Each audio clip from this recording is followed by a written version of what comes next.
Samantala, sa kabila ng nakaambang election protests, inamin ni House Speaker Belmonte na hindi pa kumpleto ang mga miyembro ng Election Tribunal ng mababang kapulungan ng Kongreso.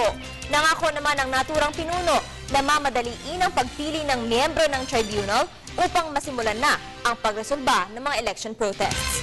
Para sa detalye, balitaan mo kami, Sam Ramirez.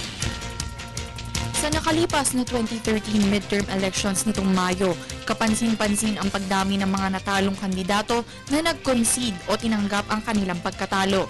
Ngunit may ilan pa din na hindi tiwala sa resulta ng automated elections at sila ay nag-file ng electoral protest. Ngayong taon ay nakatanggap ng 62 kaso ng electoral protest ang Commission on Elections o COMELEC. Mas mababa kumpara noong 2010 kung saan 76 ang naitalagang nag-file ng electoral protest. Nakapila na ang mahigit sa 30 kaso ng electoral protest ngayong taon sa korte ng House of Representatives Electoral Tribunal. Ngunit ayon kay House Speaker Feliciano Belmonte, hindi pa nakukumpleto ang grupong didinig sa mga kaso.